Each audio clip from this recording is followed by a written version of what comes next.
despised his role as Kohen. He really was supposed to be Bechor. like the Bechor is the Kohen. Okay. So how is it you say he will come back? You can't do tshuva. Well, Esav is, it's a temporary thing. He was Vayivez Esav as Bechorah, but there was a part of Esav that's redeemable, and that's, of course, Esav's head. Baruch atah Adonai Malcham Shacham Yod. And we'll get to that in a second when we talk about Avram. I'm watching the clock. So, the eating, well, that could remind us of what? The Kmitza, right? Eating. In fact, it's interesting, but adultery is or relations between husband and wife is called as halechem asher hu ochel. That's what Yosef was not allowed to be with Ashes Potiphar. It was the only thing restricted, that he was restricted with, and it's called the bread that Potiphar ate, meaning this is the normal seder between husband and wife. And then, the fact that he was standing up tall against Hashem, that's the Amma. Okay. The apostasy is no kapara and tshuva. So, and what was the last thing? Is he lost his chelik in olam haba? That means he's not doing kapara and tshuva. The only thing we didn't cover was what?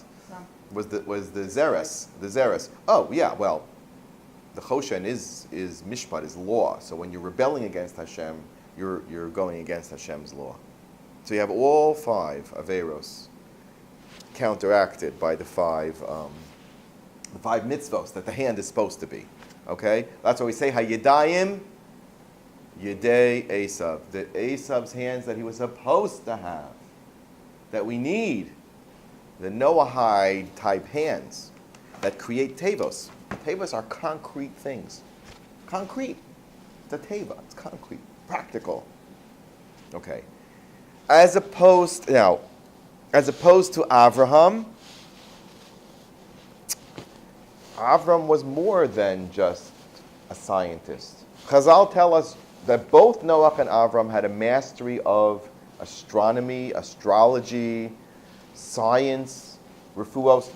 Avram started with everything that Noach had, everything, and went further. What is the main weapon of Avram Avinu? What is Avram's greatest tool? He spoke. Not his hands, but his peh. Now, the peh, as we know, is associated with the concept of bris milah. And that's why, Kabbalistically, whatever, and still today, big issue around the world, how do you do bris milah? Mitzitza bepeh, right? And the reason for mitzitza bepeh is because the opening of the mouth and the opening of the organ of reproduction are connected. Why? Because they both have to be in the service of Hashem b'kedusha. So what is man's, and this is a teaching from Rav Nachman actually, it's a very powerful teaching. Rav Nachman said, Peh is Malchut. Malchut is Peh. And in fact, the whole Bris Milah idea is about revealing the Malchus of Hashem, which means that there's no blockage, there's no orla between us and Hashem. That's really what it is. And how does one acquire Malchut?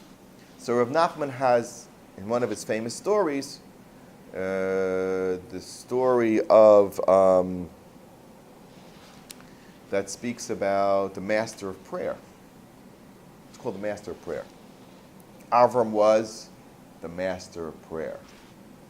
Mashiach's main tool will be prayer. The main purpose of mankind that distinguishes us from animals is speech. Do you know that animals also know how to do stuff? That they're technologically capable? I was in the zoo, Holomoid, with my kids like I'm supposed to be. And everybody else. We went to the safari in Tel Aviv, right? and really scary looking tigers. I'll tell you, they come right up to you. But the monkeys would pick up things and use them to get food down. And they have those dexterity, they don't have hoofs, they have fingers that are separated, unlike many animals and fish, right? They don't have claws, they have fingers, and they're able to manipulate things. And that's their intelligence. So don't tell me that technology is limited to mankind. You know, they're pretty clever. They have pretty clever use of their hands to do all kinds of various things, how to open nuts and coconuts and you know, to feed themselves. It's really the purpose of technology that's good, is feeding the mouth. And the real power of that, and the power of Avrohom Avinu, and the power of Klal Yisrael, is the koach hatefillah. Noach could do tefillah. He could see that the world was dunked in a mikveh. Right? But he couldn't do tefillah. We do not find Noach praying. And the main critique of Noach by Chazal is, why did you not pray for your generation? Hashem tells you, everybody's dying.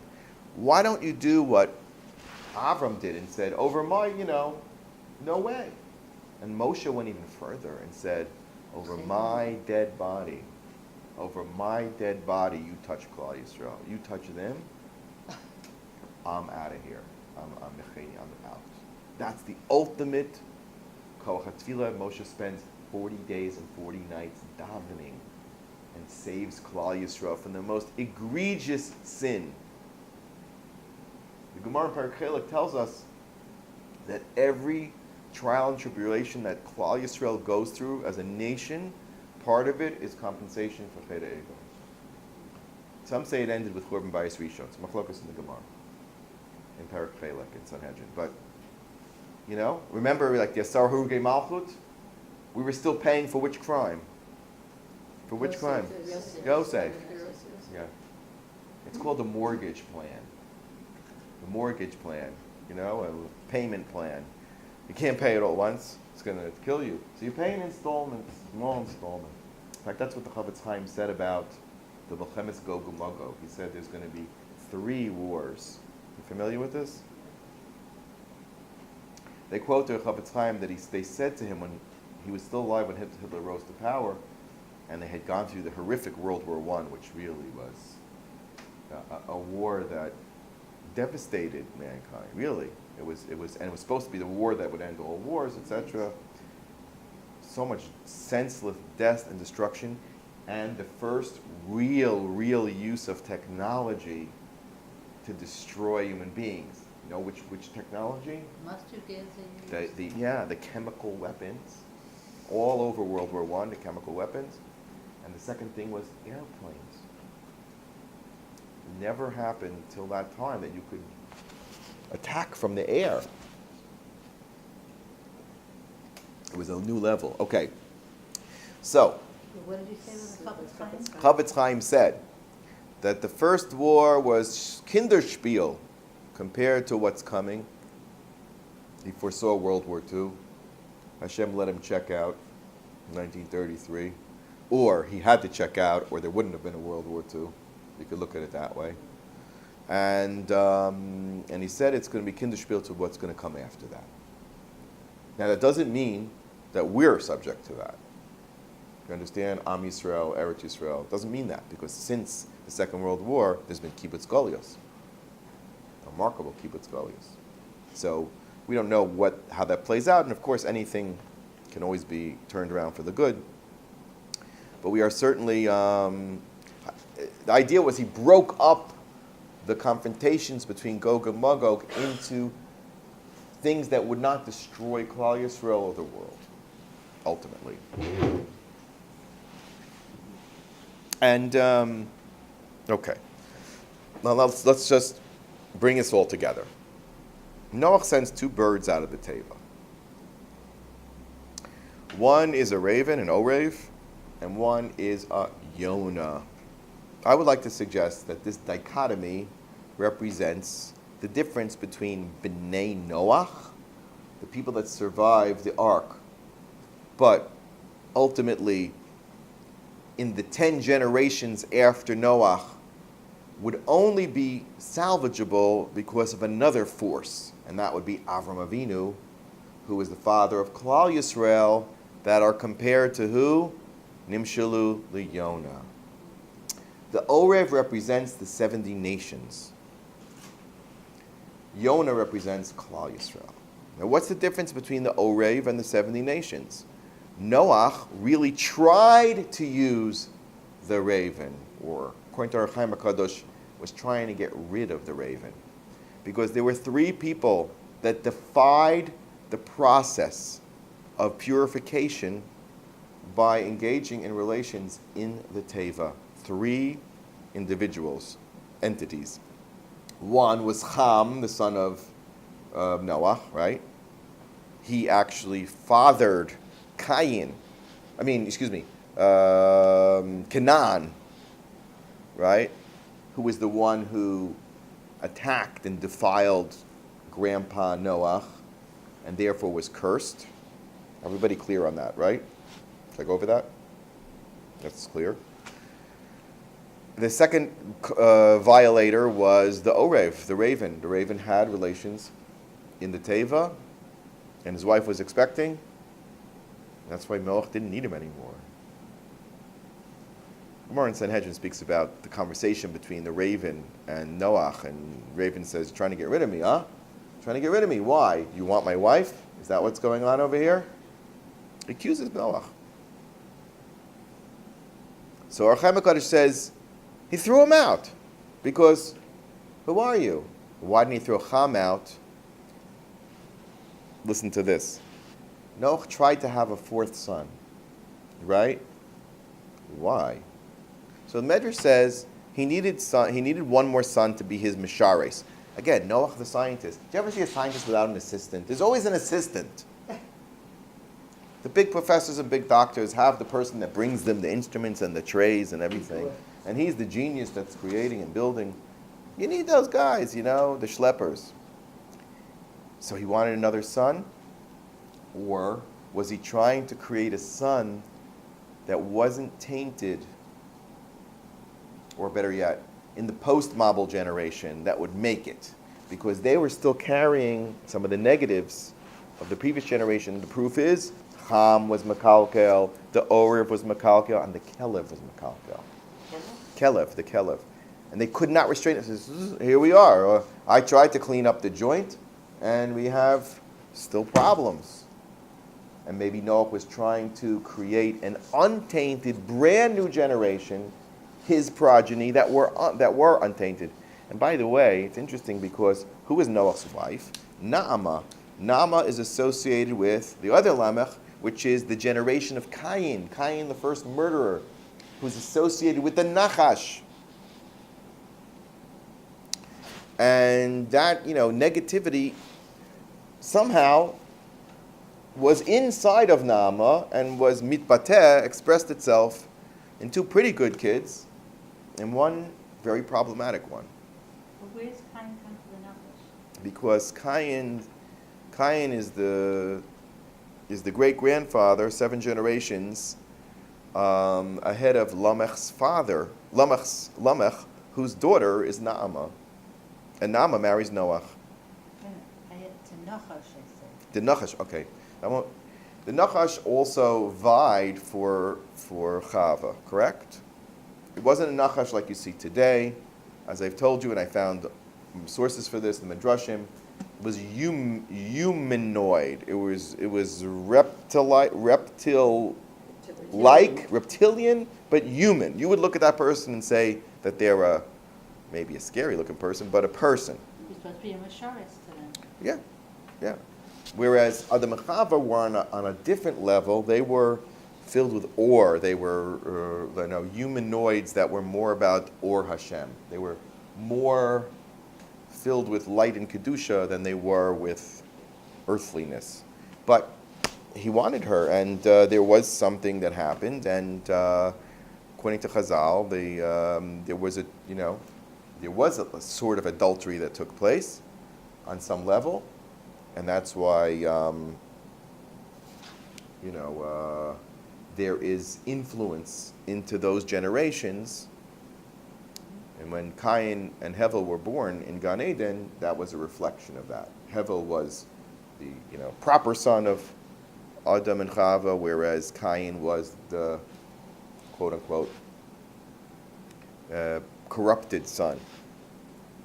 Okay, and that's why Moshe Rabbeinu is a Gilgal of Hevel. Did you know that according to the Ari? Because he's bringing us back to what was supposed to be, and he really did bring us back until people were makalkal. So therefore, the sending out of the Orev. What does the Orev do?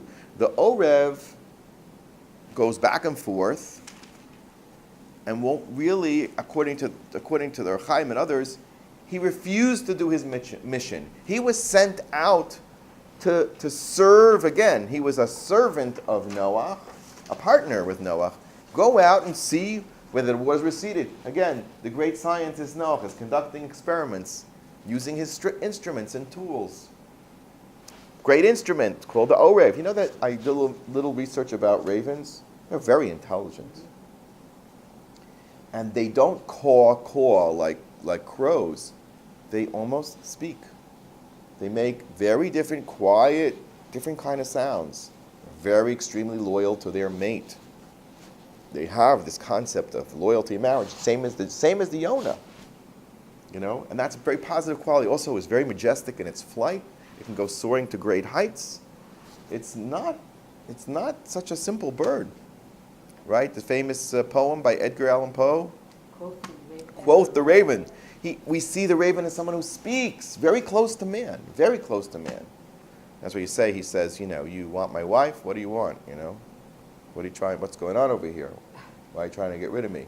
And quoth the raven. The raven speaks, is very, very close helpmate for man, not unlike maybe the Nachash originally was. Maybe this is the new Nachash. So he says, go out and help me. Let's figure out what's going on over here. Refuses. He just goes out a little bit, flaps his wings until he gets tired, and then Noach takes him back in the teva. Refuses to do the shlichus because he's suspicious of Noach. He doesn't trust Noach, and he's so filled with this idea of adultery that he accuses Noach of doing really what was his problem, that he couldn't control his passions in the teva. This is the symbol of the 70 nations. They are sent by God to do a job. They had the potential to do it. But what's the problem? The problem is the sense of a self-centered commitment, and they say that the ravens don't really take care of their young. You know that? Because some say, because they can't recognize them, because they look like crows until they change and differentiate. But they just don't. And they love their spouse, but they don't love their children. Does that sound interesting? Does that sound relevant today? People want to be married, but they don't want to bother with children. Or they don't want to be married. They want to have a relationship. They want to have a partner or a significant other or whatever it is for love. But, as far as raising a family, Western man has a plummeting birth rate. I think Europe is under one child per. That means you're cutting down, for every two people, one child. Figure it out. That's half. Right? If everybody's having one kid. There's one city that has no births. Nobody's been born there for the past 20 years. Really? Yeah, it's dying out, the whole city. Because that's not what Hashem said. Pruvu milot haaretz. That's your job. So the Orev's issues are the issues of the Shivim Umos. They're loyal to their spouses. They have a humanity. They have a intelligence. But their challenge is, will you serve God, or will you serve your own drives and passions? Whereas the Yona went. Now the Yona is also a very, very loyal bird. The difference between a Tor and a Yona is that a Tor a turtle dove, it's different ages, or different type of bird slightly, will not ever remarry if they lose their spouse. But a Yona will. Hence, he was willing to go. Maybe and forfeit his spouse, maybe. But because like Klal Yisrael has the resilience to rebuild, has a resiliency to rebuild. But loyal, and what does the Yona bring back? What does the Yona bring back? When Chazal, he went to Eretz Yisrael, right? And he brings back an olive leaf. Why? What does it represent? People think it represents peace. It doesn't represent peace. It represents chachma, wisdom and intelligence. And of course, Torah, as it represents science connected to Torah, which will always be in the service of mankind and for the good of mankind. Yosef the tzaddik, using his knowledge in the service. That's what it really represents. And Noach was very happy with that. Because he says, yes, our chachma. Now, this is the last thing. This is the bomb. You ready? Wait, doesn't it also say that better a bitter leaf from Hashem? Yes, that's also true. Which shows you that the Mesiras Nefesh to do Hashem's will. He did Noach's bidding because he was doing Hashem's bidding. Right? And to be, well, there's more to that. So the Zohar teaches us in Parshas Vayera 117 that this pasuk, that Noach was how old when the Mabul started? 600 years old. It tells us that in the 600th year of Noach, the gates, the Mayanos HaTahom opened. Says the Zohar Kadosh that in the 6th millennium, notice 600 year, the gates of human wisdom will open, meaning the gates of heavenly knowledge will, and man will begin to acquire a level of technological and scientific and spiritual knowledge that they never had access to. What year is that? 1840, 5600, which in a different lecture or shiur we'll go back to that idea that in the 6th millennium, suddenly the gates of technology open wide. Everything, all major, just to name a couple, electromagnetic theory, which leads you to electricity, which leads you to do all machines, computers, everything, flight, thermodynamics, physics, which led to the atomic bomb, major ability to create machinery, steam technology, right? The big locomotive engines and the manufacturing things started then. Why is Hashem allowing man to get knowledge that he never had access to? What do you think? The Romans were dumb? The Egyptians were dumb? Brilliant. They did much more with what they had available to them than anybody else. But Hashem says it's time to get ready for Mashiach, which means the floodgates of wisdom are leading us towards Mashiach. But the danger is, right? What's the danger? That same knowledge will either lead us to destruction, it's going to be Yedei Esav, or is it going to be Hakol Kol Yaakov, Avram controlling Esav? Which is it going to be? That's mankind's choice.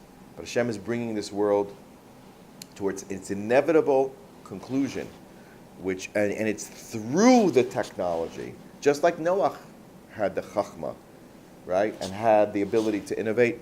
That's part of our tikkun. And I'll say this on the record, I believe that's one of the things you have to open your eyes and see the phenomena of Israel's inexplicable explosion of technological advances. Now, look at both sides of it. Where is Israel's biggest advances? Two different areas. You ready? They're in two different areas.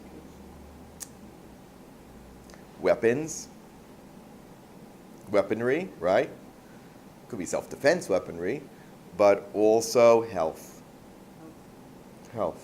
Things regarding environment and water and just, and making life more pleasant and easier, but also weaponry. But not weaponry that, pretty serious weapons. Okay, the two sides coming together. Two sides coming together. So open our eyes and see whatever you want to say, whatever the issues are with Israel. There's this incredible process that's going on that we have to take notice of, and we cannot allow it to fall into the hands of wicked people, because that's the danger. So the Torah world, the world that's connected to tefillah, has to connect to the teva. We have to. It is happening, but the dangers, as we know, the dangers of the internet, the dangers of technology, the dangers of going into the places of higher education, which are unfortunately Yedei Esav places in the fullest sense. Holy chachma, holy technology, combined with prayer, that's the ball game. That's where Israel is going. That's where we're all going. And we cannot keep the two divided any longer. We have to pray that these things will be used l'tovas haklal and for kedusha, much like you have shiurim, much like we have videotapes, much like we have, every opportunity. So ad kan, and that's the prayer that will go from the yadayim to the tefillah, to the peh of Avrohom.